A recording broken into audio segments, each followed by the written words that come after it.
the United States, but it also means that the United States is becoming less and less dependent on Venezuelan oil as time goes by.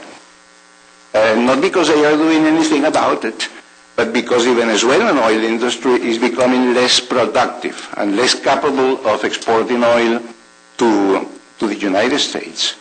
So in many ways, the threat or the menace of Chavez of cutting off supplies to the United States is becoming very rapidly an empty one. There is no such a thing as a capability from Chavez to threaten the United States. Out of the 1 million barrels a day, about 500,000 barrels cannot be refined anywhere else but here, because the nature of this oil is such that it can only be refined in U.S.-built refineries, mostly through the CICO system. So there is no way Chavez can, for example, dedicate this 500,000 barrels a day overnight to China or to India, because the Chinese or the Indian government, they do not have the refineries to process that oil. And 300,000 barrels of the oil are in gasoline that Venezuela sends to the United States. But the United States is paradoxically imports 300,000 barrels a day from Venezuela of gasoline, but exports to Mexico almost that much gasoline. So really, the United States is, in a net sense, is not an importer of gasoline from Venezuela, because almost all of the same oil that comes from Venezuela in the form of gasoline is sent to Mexico as gasoline to the Mexicans. So it, doesn't make too much sense, but that's the way it goes. So you can appreciate then that the Venezuelan U.S. relation based on oil is no longer a dependent one from the perspective of the U.S., but is more a dependent one from the perspective of Venezuela. If Venezuela cut supplies to the U.S., Chavez would fall in 6 or 7 months. But if the U.S. cut Venezuelan supplies and did proper planning, replacing these volumes with strategic reserves or from other producers, nothing much would happen to the U.S. anyway. Because, as I say, the 1 million barrels is becoming less and less important in the context of other potential suppliers to the U.S. There are finally two factors which I feel are of importance to the U.S. for national interest. One has to do with the connection of Venezuela with Iran that has already been detailed. But Venezuela and Iran are allies within OPEC. What they do within OPEC is to try to cut oil production as much as they can, and therefore promote an increase in oil prices. As OPEC decreases production, it increases the oil price in the market tends to increase. That's what they have been doing. They are the two main hawks within OPEC, as opposed to Saudi Arabia and the other Middle East producers who are the doves, so to speak. The problem is now... Pigs, maybe. Pardon? Pigs may be more appropriate. The problem is now that the oil prices have been falling very rapidly. And if they were $120 a barrel 3-4 months ago, they are now $65 a barrel. And even in the Venezuelan barrel of oil, last week, or rather by the end of last week, was $53.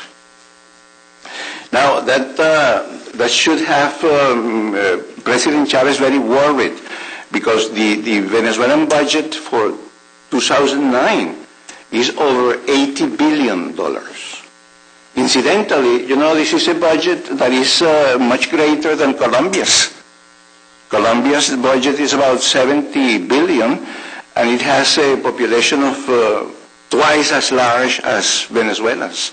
So Venezuela spends a lot of money. And the budget is over $80 billion, and the oil is supposed to contribute about 60% of that amount.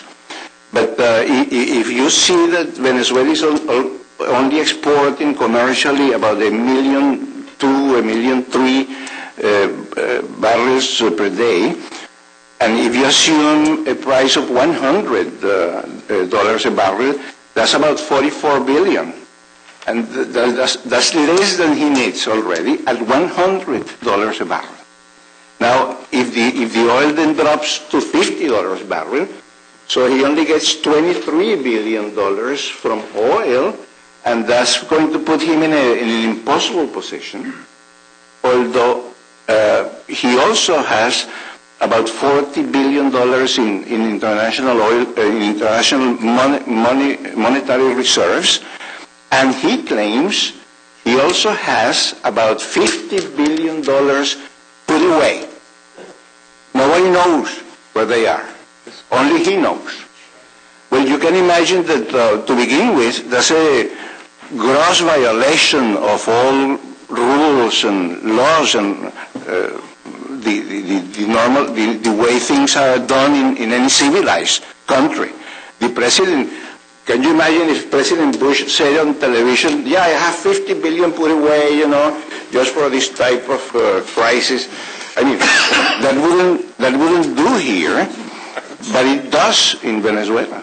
Nobody seems to be worried about that in Venezuela. But even taking that money unspecified,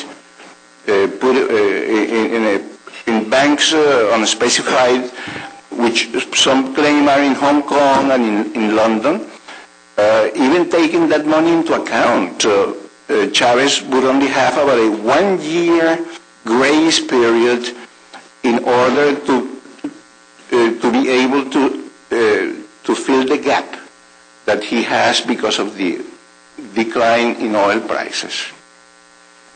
And I think he's going to be in real problems. So this is what I wanted to tell you. If you have any questions later on, I'll be glad to answer. Thank you. Gustavo, thank you very much. We welcome questions from the audience. Does anyone have any questions? Okay. Luis? No? Okay. Ray, go ahead. Yes, sir. We read a lot about opening up new blocks to various investments with Russia and so forth. How do you see the foreign, the Iranians, the others, everybody sort of coming in, and how's that affecting? What's that likely to do in the next 2-3 years on their production facilities and yes. bringing it up? Yeah. Well, Chavez, of course, he made life impossible for most of the traditional multinationals.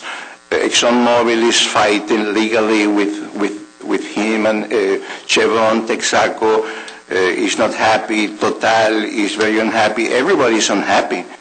But some of the companies are still in Venezuela because you cannot take your oil wells and your oil refineries and so on and put them under your armpit and walk away. I mean, these are sunk investments that have to be protected to the extreme.